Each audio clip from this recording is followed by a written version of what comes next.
Hi, I'm James Naylor Green, professor of Brazilian history and culture at Brown University and the national co-coordinator of the U.S. Network for Democracy in Brazil. And this is Brazil Unfiltered. Today, I have the pleasure of speaking with Thiago Amparo. I recently met Thiago when he was invited to speak at Brown University. He gave a great talk, and afterward, I invited him to come on to Brazil Unfiltered. Thiago is a lawyer, scholar, professor, and human rights activist. He has a weekly column in the Folha de São Paulo and hosts of the podcast Quem, tanto, noticia, Who Reads So Much News, which since its launch earlier this year continues to be one of Brazil's most listened to news podcasts. Thiago is currently living in New York City, where he is a visiting professor at New York University Law School. In our conversation, Thiago speaks in depth about the structural discrimination of Black and LGBT communities in Brazil. So let's go to the interview. Thiago, it's just an honor to have you today on Brazil Unfiltered. Thanks for coming on to the program. No, thank you very much. It's my pleasure. Great. Well, so I have read on Instagram and seeing in other places on social media that you're going to get married. So you want to tell your listeners a little bit about this story? Yes. Well, it's very exciting. Right now, I was until last weekend, I was in my pre-wedding honeymoon, I would say. I'm getting married next weekend in Brazil with Leonardo, my boyfriend that we are dating for the last 3 years, living together in São Paulo, Brazil.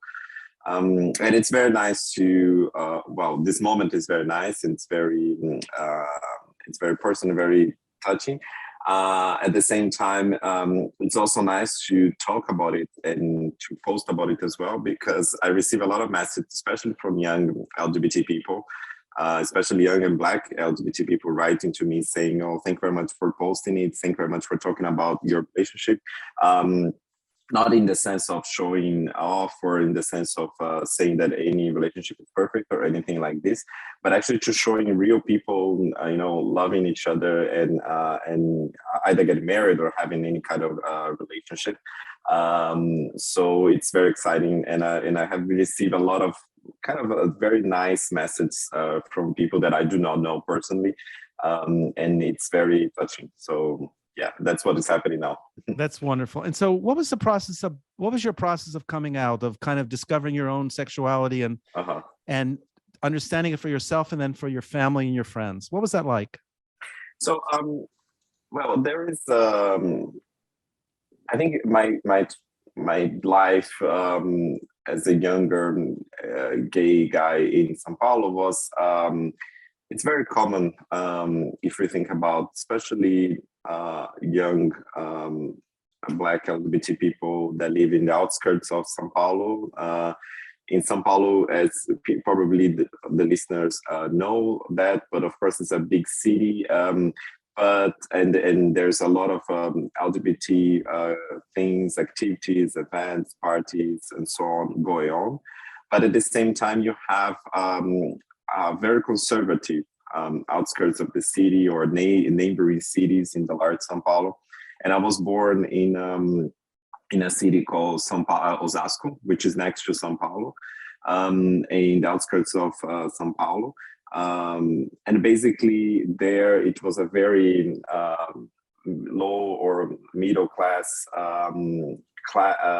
life, with very conservative and I grew up in evangelical family, and for me my trajectory as a gay person when I was young was very much in the closet. I never received any kind of a clear discrimination from my family or for my closest friends, but of course, I was afraid of coming out when I was young, and I could not talk about that because my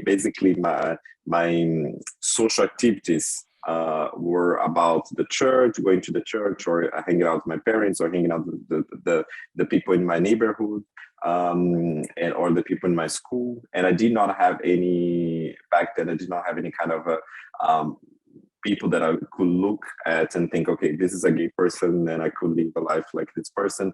I did not have any kind of model in that sense. Back then, I would say that in the 90s and early 20s, especially in the 90s, there were some LGBT people on TV, but especially when they were in a very prejudice, in kind of a stereotypical way, and they were in a very not in a way that I could relate to. And so for me, it was a long process of coming out, not because I was suffering from clear discrimination, but especially because I did not feel comfortable. And I did not have any kind of social environment of friends or connections that in which I could be openly gay. And then I think things started changed when I went to university. I went to law school at the Catholic University in São Paulo, PUC São Paulo. And then I started meeting new people, and then but first my social environment was basically comprised of heterosexual women that accept me, and then we went out, and then in that moment on, I realized that I could be openly gay in that environment. So I would say that my life, and also I see, for instance, when I go to the gay parade in São Paulo, which is one of the largest ones in the world, I see a lot of young people, especially young, poor Black people from the outskirts. And I see myself in them because I remember that going to the gay parade and telling my mother, oh, I'm just going to my friend's birthday. So it was clear that she could see on TV that there was a parade going on. So it was obvious, but it was it was a way to preserve myself, to not expose myself and to any possible comment that I would not like. So I see myself in those people that sometimes had to live multiple lives at the same time, and I think that I'm very glad that I managed to overcome that. And I think I did that especially because I found my place. I found the people that I like. I found the people that accept me. My family accepts me. What was that like when you came? Are your parents still religious? Are they still evangelical? Yes. Christians? Well, my mother passed away 3 years ago. But my father and my sister, for instance, she's a pastor. Wow. In a evangelical church. And they all accept me. So my sister is going to my wedding. My father is going to my wedding. My aunt is going to my wedding. For instance, my father, I was afraid because when I came out, I was already actually, I mean, they knew that I was gay, but I did not say those words, I'm gay. So until quite recently, and I said that in the context of introducing my boyfriend, because I didn't want to live a lie. I didn't want to say that he was just a friend. And then his reaction was wonderful because he was like, "Yeah, I know already," and he became. They always very close. know, right? Yeah, they always know. And he became very good friends with my boyfriend. So it was really nice. What a beautiful story. Yeah, and then I think that what I learned from my coming out story is that you really need to find people that accept you no matter what. So you can find that in your family, sometimes a family member, maybe sometimes not your parents or your siblings, but sometimes they as well accept you. You have to find also among your friends or social relations. I see, for instance, the first time that I went out to a gay club, it was a gay club that I did not find comfortable because I was like a fat kid, and I went to a gay club, in those clubs that people take off their shirts, and I was like, okay, I'm not welcome here either. So this was like a process of finding, the people that like things that I like cinema, art, and stuff like this. The people that have a lifestyle that I can share. So I think that what made my coming out story a nice thing was basically finding my place and finding my by finding my place, I mean finding the people that like you and that like the way you are. And so this was basically my coming out story. Wonderful, wondersul. So let's jump right into the people who don't like LGBTQ people. Yeah. The current government in Brazil, Bolsonaro. What's the impact of his presidency, do you think, on first the LGBT community and then the Black community? And I want to talk a lot about race in this conversation today. But what have you noticed has been the impact of 3 years of Bolsonaro? I think that we saw the impact of Bolsonaro's election right before he won the election. The data that we have from 2018, the year of the election, is that, of course, as you know, Brazil has a very poor data on LGBT discrimination, on racial discrimination.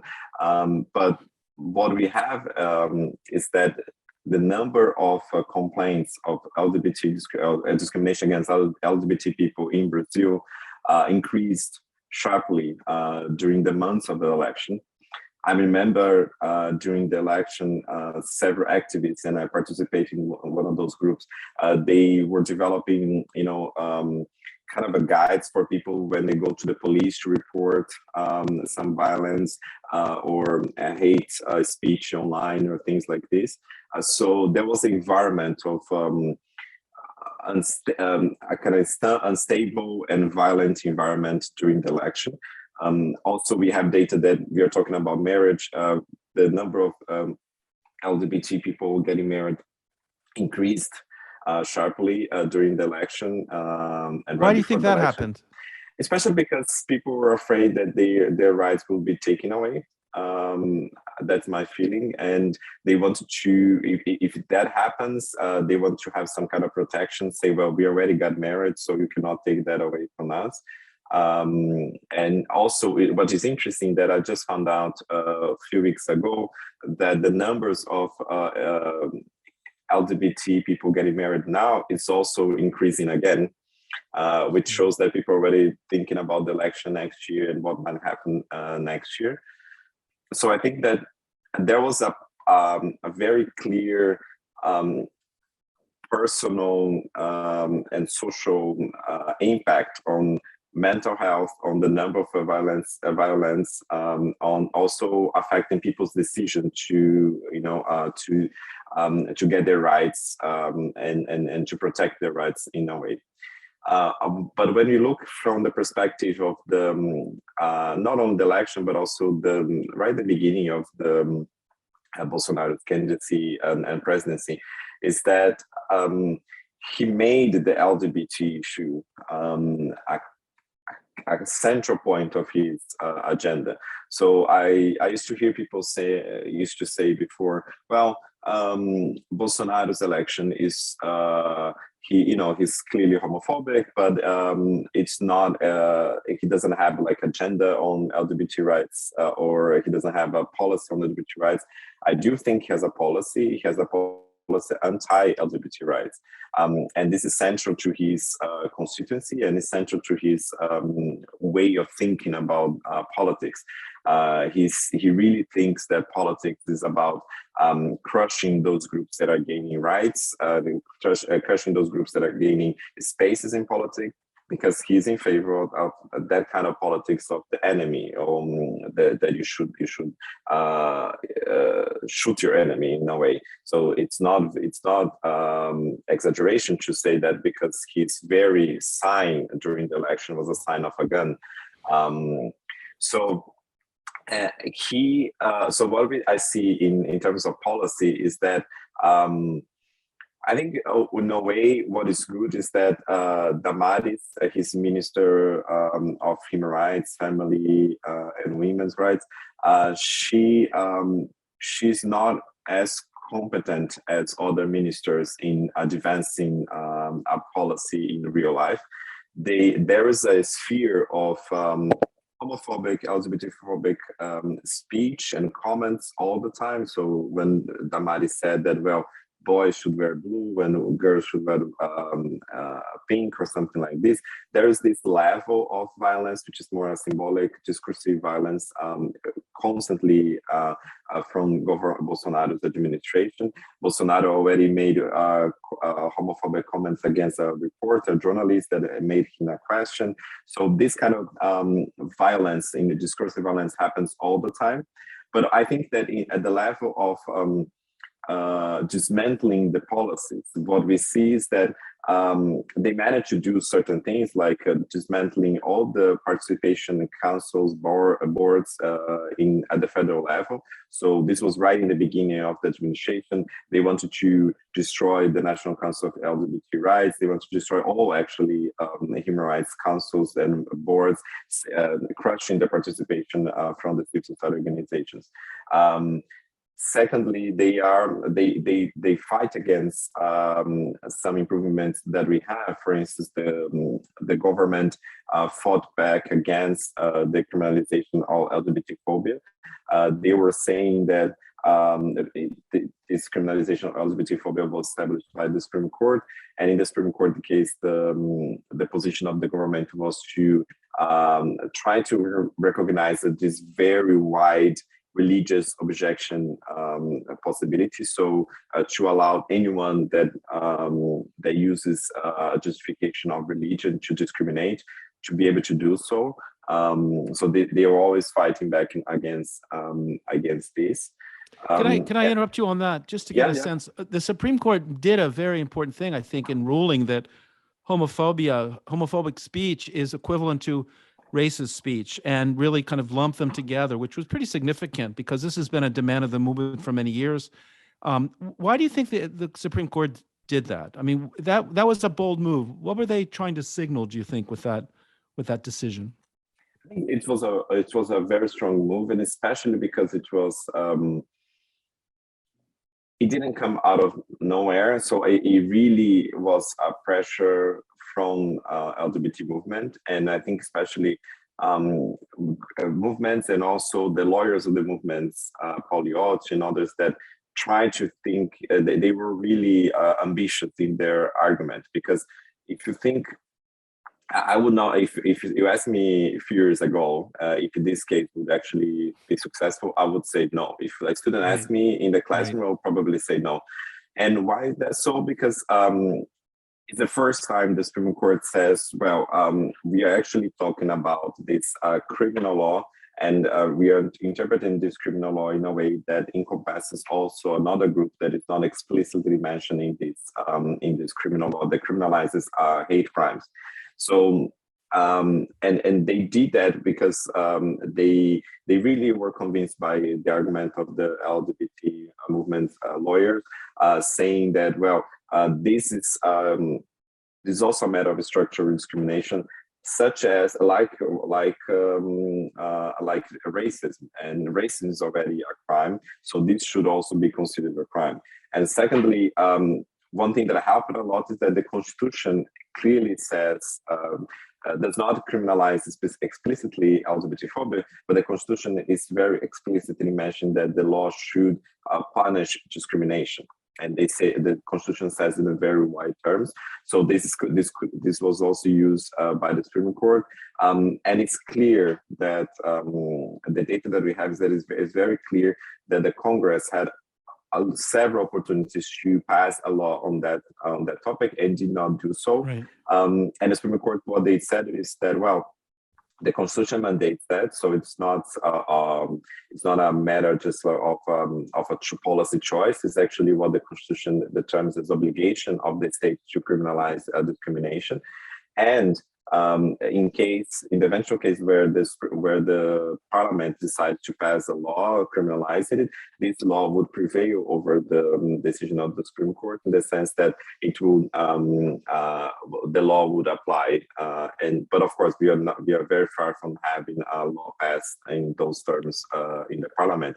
In fact, the Senate just approved Mendoza as the new Supreme Court judge, the person that Bolsonaro had appointed when he said he wanted someone that was very, very evangelical. Terribly evangelical. Terribly evangelical, exactly. So what do you think is the is going to be the impact? It's the second Supreme Court judge he's appointed. Is this going to tip the balance? Is he going to come onto the bench and then move his opinions, or will he be? He says he's not going to bring his religious beliefs into Supreme Court decisions. Can we trust him on that? I don't think so, especially when you look at the when you look at the scene where he was with the First Lady Michelle Bolsonaro, celebrating in religious terms, celebrating almost as a religious celebration of his confirmation, about his confirmation for the Supreme Court. And he really tuned down his religious views during the hearings in the Senate. So he was really saying that he was very well, he very much rehearsed before the confirmation hearings, because he was saying that, well, in my personal life, I followed the Bible, and in the Supreme Court, I followed the Constitution. He said that he's in favor of LGBT marriage, but I do think that this was a political strategy to tone down his religious views in order to get more votes. He actually passed and was approved by the Senate with the lowest margin among the judges that are there in the Supreme Court, but with some, because it's a secret ballot, so we do not know exactly who voted in favor, who voted against. But by the numbers, we can see that he also got votes probably from the left. So we do not know. How this gonna play out. What I do think is that it was a strategic and political move to tune down his religious perspectives. But once he's confirmed, then he's in the Supreme Court. I mean, he's free to do whatever he wants to do, and for a long time, because he's very young. He's 48. And what I think that probably what we can see is what happened with the other candidate, with other justices appointed by Bolsonaro, which is Cássio Nunes, who was appointed a few months ago, and he, several cases, he's kind of a outsider, or he's a dissenting opinion in several cases. Personally, I do think that Mendonça, in terms of his legal knowledge, he's better than Cássio Nunes. He's smarter than Cássio Nunes, so he might be very smart in kind of backing his views in a more legalistic way. But nevertheless, advancing his perspectives over several issues. Like one thing that it was really a concern is that when he was the Minister of Justice, he was requesting the police to investigate critics of the government. So there was, for instance, one lawyer who made a criticism against the president at CNN. In Brazil, he's saying that probably the policies adopted by the president were responsible in part for the deaths of people during the pandemic. And he later on received a notification from the Minister of Justice requesting the opening of this police investigation on the basis of a law that was adopted in the dictatorship, and quite recently it was replaced by a new law, which is a law on national security. So he's not necessarily a full Democrat in that sense. And I do think that he will try in a smarter way than the current justice appointed by Bolsonaro, smarter than Cássio Nunes. He will be able to pack his views in a more legalistic way. But nevertheless, he's going to be, you see that the Brazilian Supreme Court, unlike the Supreme Court in the United States, of course, the Supreme Court in the United States is also very politically biased, and you see that according to the appointment and so on. But at the same time, they decide the majority of things, the vast majority of things, as a court, as a group. Here in Brazil, individual justice, although they are part of a larger body, they actually they can do a lot of things by their own. So they can request to postpone the decision of a case. They can send the case to the full plenary if they want. They can give an injunction decision individually, and they can sit on a case and never send the case to be decided. So actually, there are a lot of things that individual justice can do. That and we're gonna see how this is gonna play out with him. He has on his docket because he inherits the docket from the previous justice. So he has on his table basically things like indigenous people's lands. There was one case for LGBT rights, which is the rights of trans and travestis to choose the prison where they're gonna stay according to their gender identity. And this case is actually under Mendonça's responsibility now as a rapporteur of this case. So there are a lot of things that are very important that are in his hands now, and we're gonna see how it's gonna play out. Before we return to the interview with Thiago, I want to take a minute to ask those of you who can to please support the producers who make the show possible by donating to our Patreon account, patreon.com/Brazil Unfiltered. As an independent podcast, we rely on listeners like you to continue to come out with regular content. Even a small amount every month would go a long way.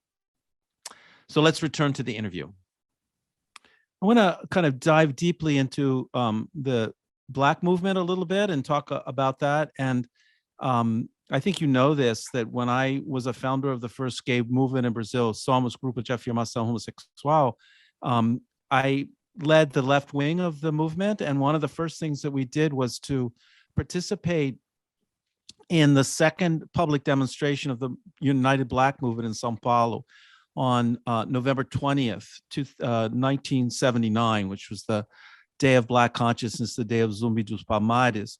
And we went with the big banner saying against racial discrimination and signed it, Somos Grupo de Afirmação Homossexual. My impression that night was that the Black movement didn't quite know who was coming and joining them, and they weren't at all hostile. I don't think they necessarily embraced us.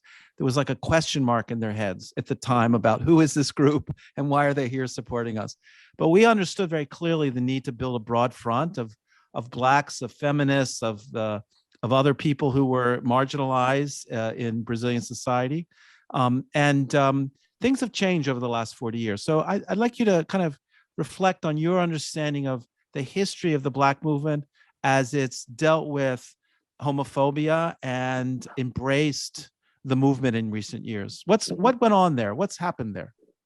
So I think that what you're saying is very interesting, and it's an honor for me to listen to this first-hand experience, because I think that when I talk about, for instance, intersectionality to my students or in a lecture, sometimes I show a picture that you see this. I think it was the demonstrations against police violence in São Paulo, and this was like a sign saying against free the travestis and also against racial discrimination. This was like the same sign, you know. Thiago, I will be proud to say that I literally bought the pano, the cloth, and the paint, and painted those signs myself. Once I made a mistake and I painted the word homosexual with only one S, which is the way it is in Spanish, and there's two S's. And I had to go run out and get another, a piece of cloth to repaint it because I had made a mistake on it. So I very much connected to that early history. Yeah. So this is something that make us think that, of course, several ways of oppression, being class, gender, sexual orientation, gender identity, race, they all do not necessarily in the practice of social movements do not necessarily sit together in a smooth way, or in sometimes they are, of course, in clash or in contrast. So, for instance, some people might say, well, the LGBT movement, sometimes they are dominated or they are overly led by white homosexuals, white men homosexuals, or sometimes they might say, well, the Black movement do not necessarily embrace LGBT people, and sometimes they are hostile to LGBT people. So, or when we had the discussions about race, even in the left-wing parties, political parties, there's a lot of academic writing about the early days of the discrimination of the issue of race in the Labour Party, PT, and sometimes some activists were saying, well, they did not understand why we need to talk about race when we already have class and things like this. So I think that it's sometimes it's difficult and messy, the practice of how to connect those things. But what we are seeing more and more recently in Brazil is that the mobilization of LGBT people and Black people in Brazil are intertwined in different ways. So intertwined in the way in which a lot of Congress people or politicians in general, the local level, the state level, and the federal level, connect these two things. So we are seeing, especially under PSOL and other left-wing political parties, we are seeing this movement of getting Black LGBT people being elected in a way to say, well, those oppressions are connected and they have a special place to, and they provide a specific perspective over politics. So this is a group that we want to have in politics. So, for instance, like Erika Hilton, Erika Maludin, and others that are more recently being elected. And I think this is a smart move to bring those intersections together. And I think that we have a lot of things in common in a number of issues. Not only, of course, there are Black people that are LGBT, so those people are already, connecting those different ways of viewing the politics and oppression. But also, I think that there are a lot of topics and issues that are already common. So, for instance, police violence. So I see a lot of we are talking about the banner in the early history of movement, but we are seeing that one of the key advocacy points of the LGBT movement is it's against police violence and also thinking about another way of providing public security that encompasses the diversity of gender, diversity of sexuality, and this is something that is also connected with the demands of the Black movement more recently in providing new insights on public safety, public security, and fighting against police violence. Another area that connects those two is institutional activism. That is, of course, right now with Bolsonaro, it's completely zero. But in a way that Black movements and LGBT movements managed previously before Bolsonaro, they managed to have spaces of participation and be involved in policy making at the federal level and the state and local levels. And I think that it's something that those movements share, and they have to work together also in bringing about different policies for being like real policies, or having participatory spaces like conferences, national, state, municipal conferences to discuss those issues. I think that that we are living a different time of being very critical about both movements.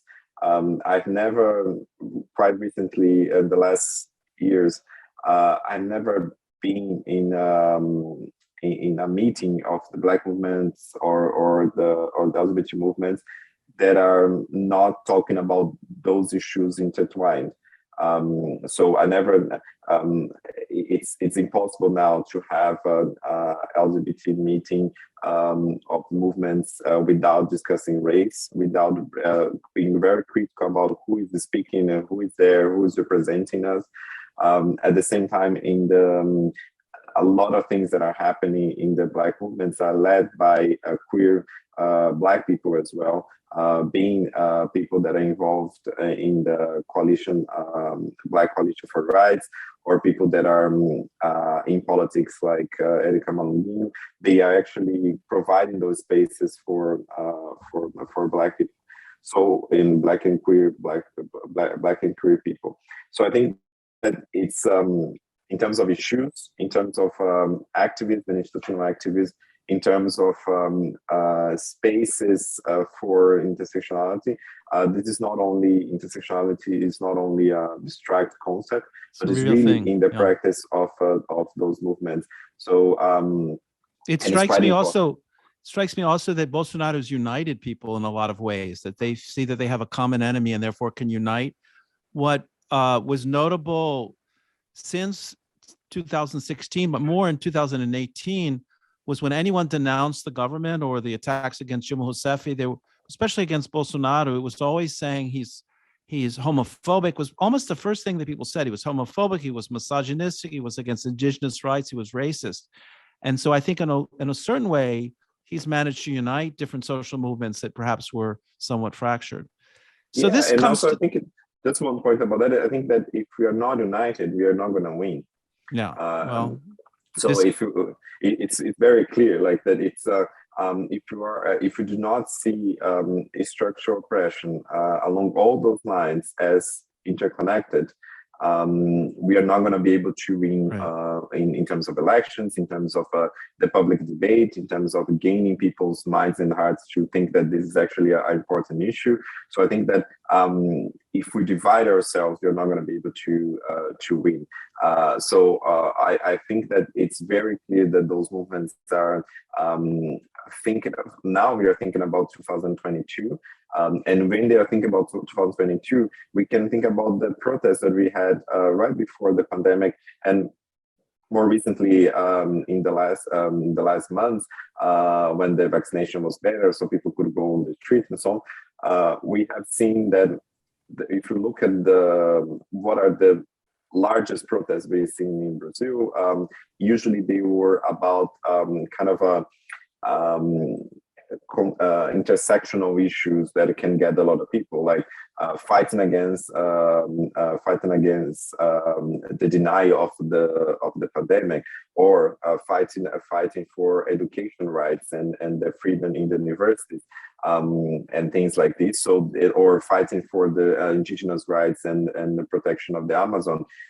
Those topics actually bring a lot of people together. And you see, for instance, when they do in 2018, people that went to the street and organized things were women, Black women, queer women, especially, were organizing the protests against Bolsonaro during the election time. So I think that this was also, and the way that Bolsonaro attacked those movements, especially in between the terms, between the two rounds of the election. And this was really a misogynist way to say that, well, look, do you want Bolsonaro saying, do you want me to lose the election and those people win, those people that do not like family, those people that, those things that do not make any sense, because those people have families, those people are family, those people are, he portrayed the left as, this bunch of people that want to destroy our way of life. And this was part of his rhetoric. But I think that more and more, if you look at the numbers in the polls, we see that more and more people think that racism is an issue that is important in the country. More and more people accept LGBT people, and more people think, for instance, that the climate and environment is an issue that is important in the presidential candidacy. So I think that we are moving together because it's the only way to move, I think. Right. So it jumps right into the big question of the day. So the presumptive candidate in the front is Luiz Inácio Lula da Silva. He's polling around 40 to 45%, depending on the poll. Bolsonaro is slipping. And there's two things that are happening. One is that Lula or people in his campaign are sending out some indications that he might consider as his vice presidential candidate, Geraldo Alckmin, who was the former governor of the state of São Paulo, actually ran against Lula in the past and against Dilma, and was badly defeated both times. But in fact, the first time he ran, he lost votes in the second round of the election, and in 18 he only got 4.8% of the votes.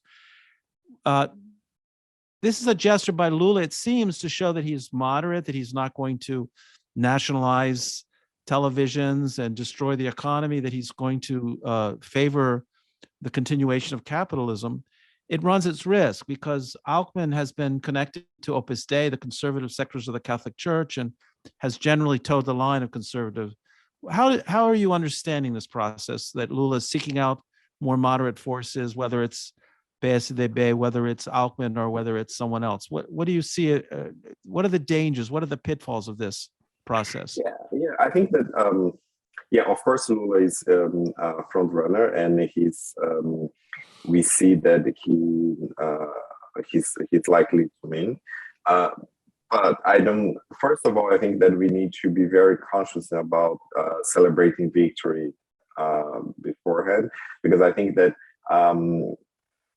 in the election, I already wrote that in the newspaper, saying that election is you only decide by, it's a game that you only decide by playing, because we do not know exactly how the polls would look like when once the election actually starts, and we have debates, or we have political campaigns, and how it's gonna, and all the candidates will be there, and it will be settled who are the candidates. So I think that we need to be very conscious about the kind of environment that I'm listening in left-wing circles and progressive circles, saying, well, it's already done, Bolsonaro is a matter of time.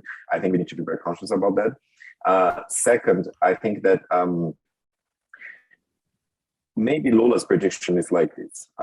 It's that he has two concerns, really. One is how low can go Bolsonaro, in terms of he has constantly kept a fraction of the electorate in his hands throughout the whole presidency.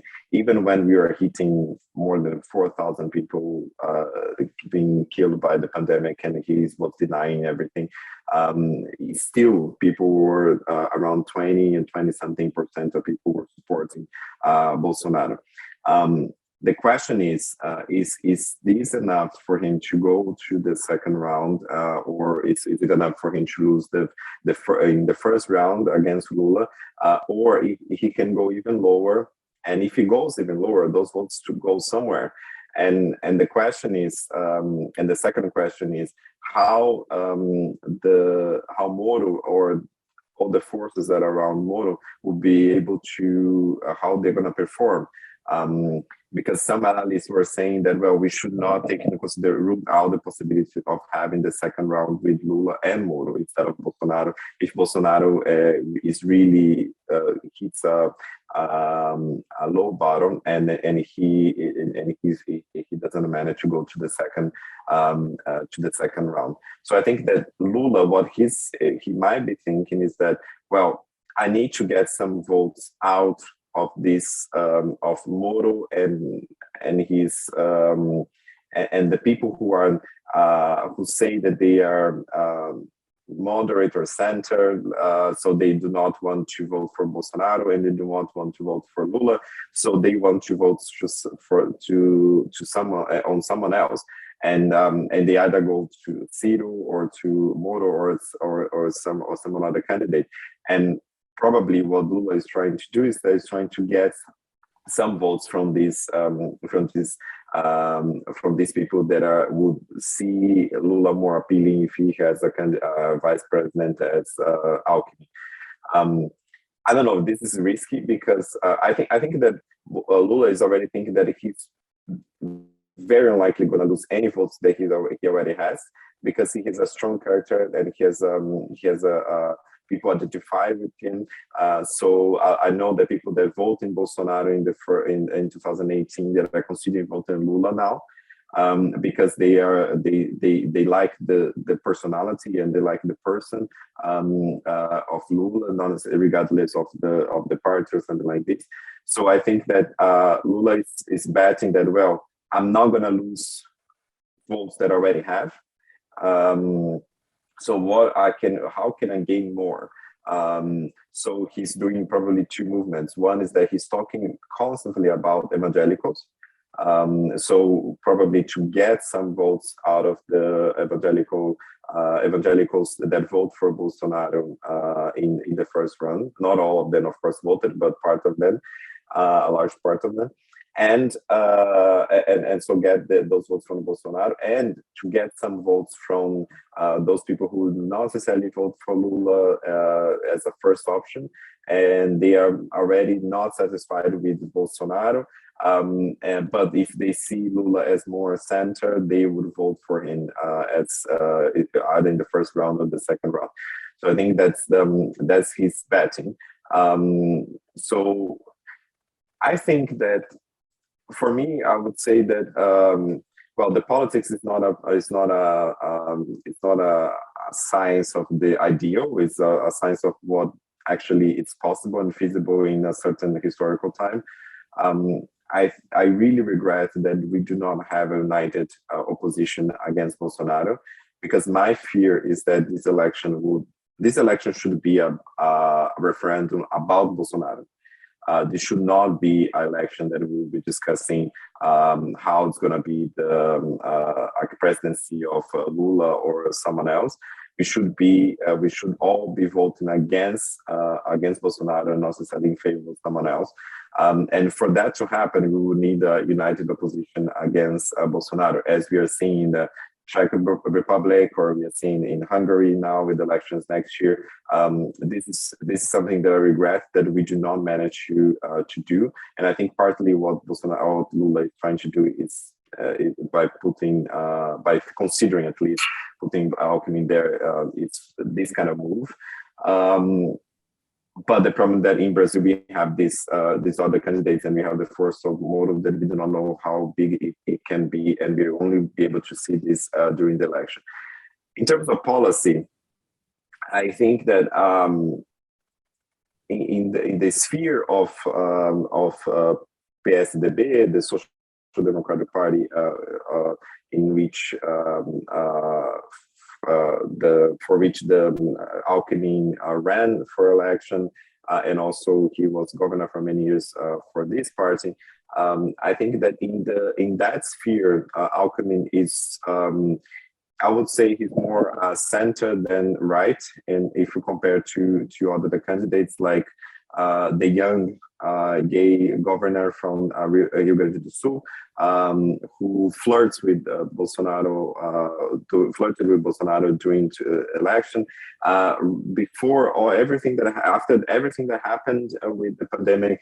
Eduardo Leite, the governor from Rio de Janeiro, from Rio Grande do Sul, he said, well, he kind of did not blame completely Bolsonaro, and also he did not say that he would not vote for Bolsonaro in 2018.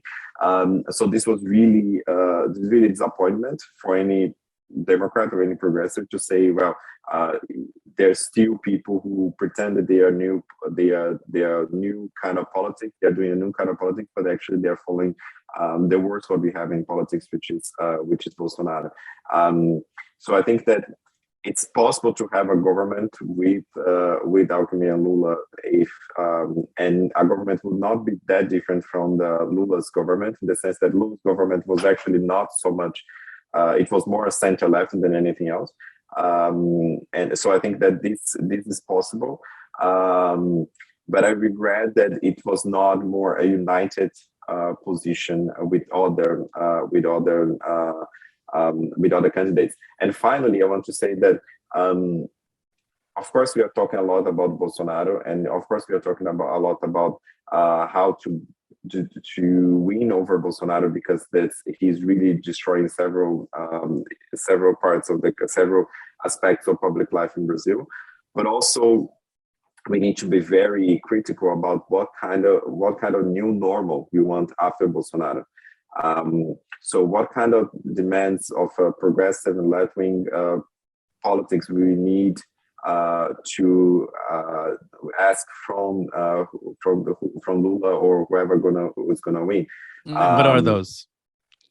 No, I think that first, to discuss seriously public security and policing reform. I remember that Lula and also Dilma did not want to touch, especially Dilma didn't want to touch on public security.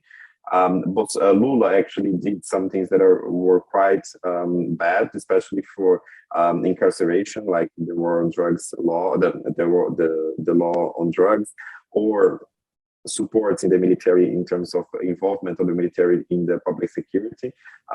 Things that Lula did that he really needs to be critical about those things and to present policing reform and presenting a new way of thinking about public security, because public security in Brazil is very dominated by the right-wing parties, and this kind of their winning card. Bolsonaro is very clear in the message saying that, well, if there's crime, you should have a gun at home and you should use it. So of course this is bad, that this doesn't work, and we know that this does not work as a matter of policy. But for common people, this is very clear message, and they can understand that. And what kind of message the left wing can bring about public security that common people can actually understand, right? So this is one thing. And second is that trying to find a way of talking about sexuality, talking about gender, talking about race in a way that is that brings more people to the table instead of being used as a weapon to divide people. So sometimes Lula and Dilma were kind of ambiguous about things such as abortion or things that's trying to push for LGBT marriage, for same-sex marriage before the Congress. So of course there were initiatives by the people from the Labour Party in the Congress, for instance. But even when Lula had a very strong majority in the parliament, he was not pushing for this as part of a package, and he could use his political leverage to do so when he had like these very high numbers of approval. So I think that to demand a new normal, it's something very critical. And I know that the movements, Black movement and LGBT movements that are gladly participating in politics, they are not going to be silent. They are not going to be silent even if it's under Lula administration. They are going to demand for change and for a new normal that is not only a repetition of what we had before Bolsonaro, but actually have been critical of their own policies. Because if we don't have that, we're not going to have the future for our democracy improved in a way that we should have. And I concern about, I think about alchemists. I think that in the practical terms, it might be a change in terms of the in terms of the optics, in terms of how we're going to see the ticket, how we're going to see the Lula's candidacy. But I don't think it is a matter of practical policy making. It's not going to make such a difference, because except unless, and we keep in mind the history of vice presidents who become presidents in Brazil. There's a long tradition. Well, if that's and if we think of Dilma and the fact that the Workers' Party was kind of forced into a majority coalition with the PMDB, which required Michel Temer to be the vice president, and we saw how he very quickly turned against Dilma. That PMDB turned against Dilma when there was an attempt to rout out corruption within the PMDB. So the question would be, are you inviting into your home someone who might stab you in the back? Yeah, but I think that I think the question is that whether Alckmin is coming to the party as a person or as a political party or as a political group. So he, I think that what probably Lula is counting on, and we do not know whether he's going to be the vice president. Right. This is just speculation. Yeah, but I think that what he's counting on is that Alckmin would come as a figure, as a person, because unlike PMDB in the Michel Temer's time, the Social Democrats, the PSDB, is not going to be part of the Lula's administration ever, especially if they are still dominated by Doria or by Aécio Neves, or Eduardo Leite, who are clearly anti-PT. So I think that they are not going to be part of the administration. The question is whether Alckmin is entering with a hidden agenda of bringing his political group and trying to dominate and trying to win the presidency after all, like Temer did. Or, but I think even if he has those intentions, he's not going to have the political power to do so, because he doesn't have that much political power as the PMDB. And we know that Lula has the confidence to think that he can charm and control anyone, but Lula is not immortal. Yes. You know, things happen to people, and this is one of the concerns we have. So you mentioned another name which is important in this equation, which is Sergio Moro, who announced that he is a presidential candidate, essentially, in the political party Podemos. I guess is the name of the party, and translated into English. A person who claimed he was not interested ever in politics. He never had presidential aspirations. Suddenly, after being involved in the conviction of Lula so that Lula couldn't be a candidate, was appointed Minister of Justice, and now is presidential candidate criticizing Lula. What do you think? What do you think the outcome might be of that candidacy? I think it's very sad from a progressive perspective. It's very sad that people are normalizing the fact that Sergio Moro is a candidate. For me, sometimes it looks like we are stuck in Brazilian soap opera, without, of course, running the risk of being stereotypical. It's the sense that, look at the three main candidates. We have the Lula, who were in prison for a long time in an unfair trial. You have the judge who convicted Lula and prevent him from basically running for the previous election. And you have the guy who is completely incompetent for the job, who won the election because because of the conviction of the Lula. And the other guy, the Sergio Moro, was the Minister of Justice of this government. So it's really like I think a writer for the soap opera will not be able to put all those things together. And I think that it's very hard. It's very sad that I see, especially in my colleagues in the media, I see a lot of them normalize the fact that you have a former judge who was completely biased, was part of politics when he was a judge, was part of politics when he was the Minister of Justice, and now is a part of politics officially when he's running for candidacy. This should not be normal in a democracy that thinks that separation of powers is important, that thinks that fair trial is important. This should not happen. Secondly, I think that it's very sad that people are normalizing his own policies as if he was kind of a center guy who is in favor of anti-corruption or in favor of basic rights or things like this. Clearly, he's not.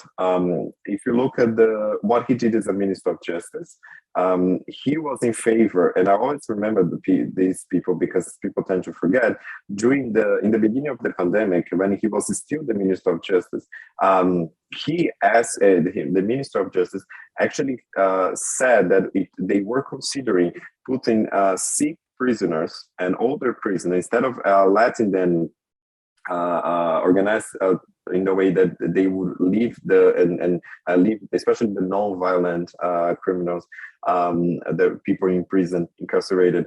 They, instead of letting them go to out of prison, and because Brazil is the third largest, Brazil has the third largest incarceration population in the whole planet. He was actually suggesting to put people in containers and separating them and putting them in containers. This is the same guy who already said that incarceration is not such a big problem in Brazil because we have a big population.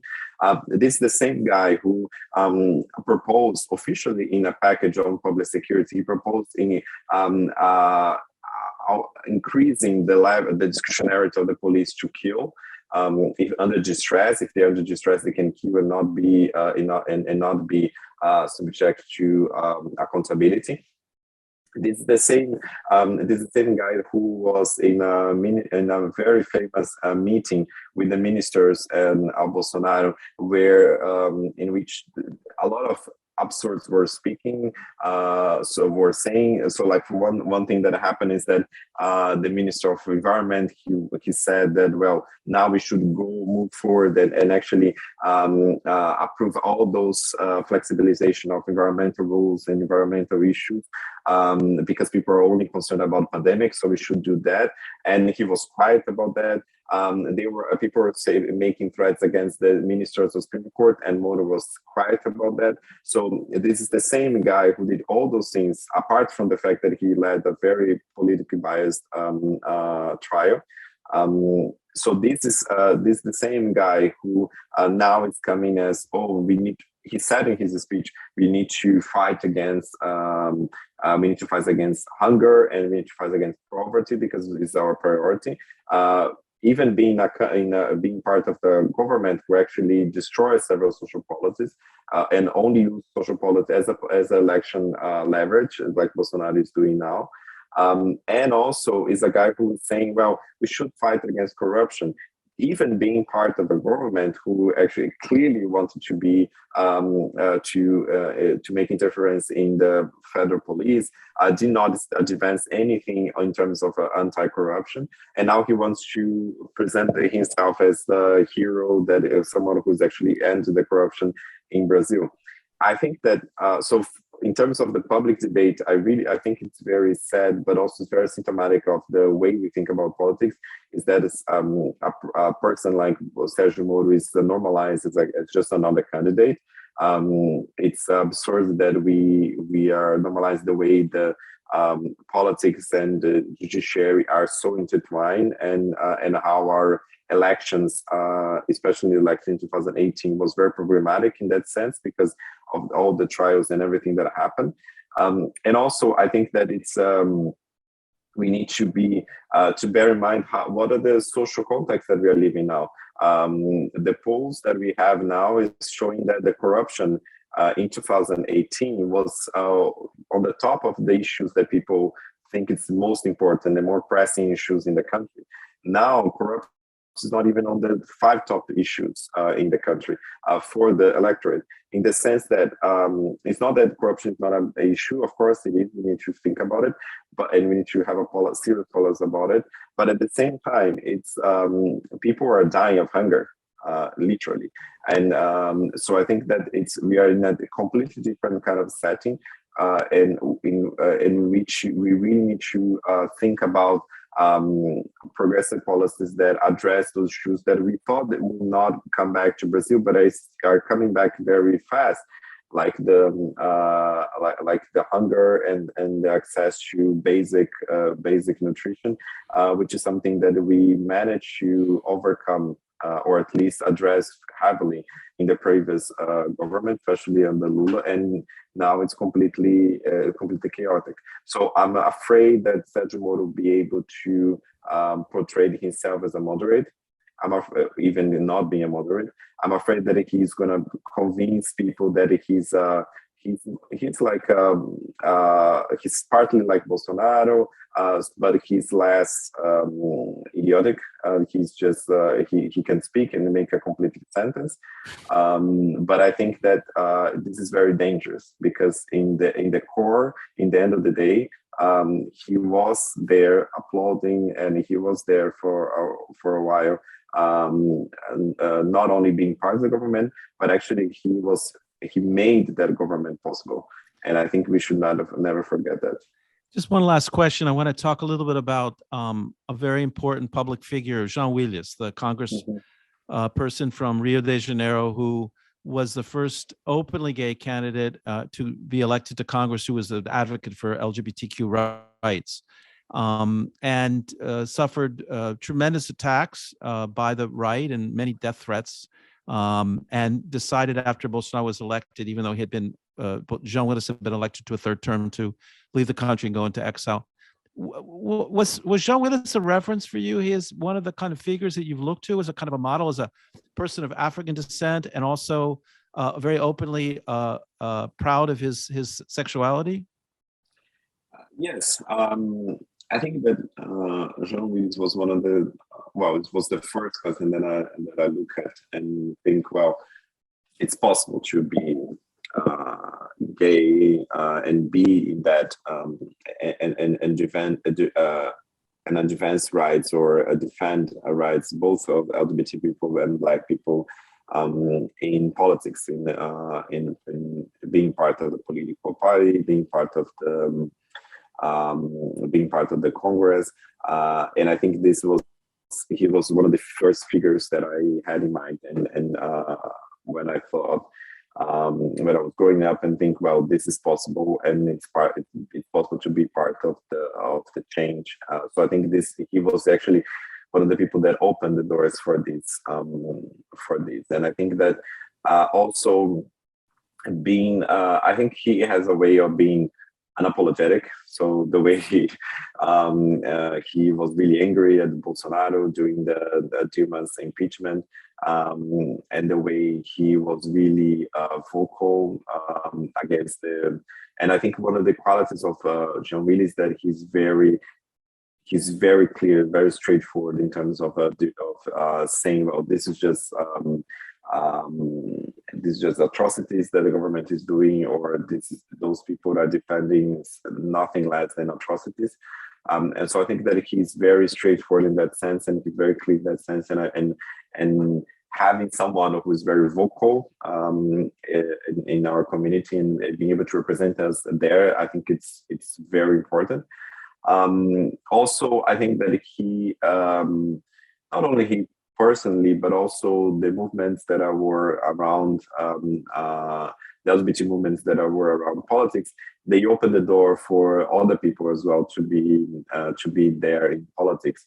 And I think that also what the story of John really taught me is that sometimes being the face of change also brings not only responsibility but also cost, personal cost.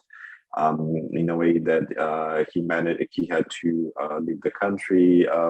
He was receiving a lot of threats, and he really also shows that being one of the faces of the change comes at a great cost, especially in a context where people were openly in favor of violence and people are openly in favor of political violence against candidates or against people who are already elected.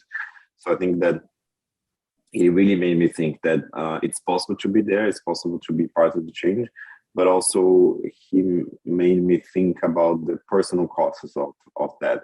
So myself, for instance, of course, nothing compared to what happened with him, but I receive constantly hate messages. I already received death threats. I never post anything. I never post that I'm in a place when I'm in that place. I always post when I already left, in a way to not, I don't know, someone see me down in that place and then go after me or something like this. I don't read comments on the column that I write for the newspaper, which is regretful because sometimes there are good comments, critical but good comments, but I do not read because for me it's like a personal, I need to block that in order to have some kind of mental health. Even now, this semester, I'm in New York City now doing a postdoc in NYU, but not only, of course, for academic reasons and professional reasons, but also for personal reasons. I wanted to be out of the country for 6 months to have a clear mind, and also because the 2022 is going to be very tough and challenging for anyone who's speaking out. So I think that John really taught me that it's possible, and it's we have to do it, and we have to do it in an intersectional way, and we have to do it in an unapologetic way. We are not asking for favors for being in those spaces. We are part of those spaces, and we should be in those spaces, the political spaces. But I think also he showed me how this comes as a great cost. And I'm seeing in this interview and the brilliance of your mind, the way that you are so articulate about political issues, something very similar to John Willis's talent in this regard. So who knows what will happen in your future in positive ways. I want to thank you so much for spending time with us today. It was a really wonderful conversation. I'm looking forward to seeing you again in Sao Paulo when I get there in March. And thank you so much for joining us today on Brazil Unfiltered. Thank you very much, James. It was a great pleasure. I hope that you're enjoying the program. If you are watching on YouTube, don't forget to like the video. And if you have not yet subscribed, please do so. If you're listening on Apple Podcasts, please leave us a 5-star review to help other people find the program. Have a great week. Until next time, até a próxima.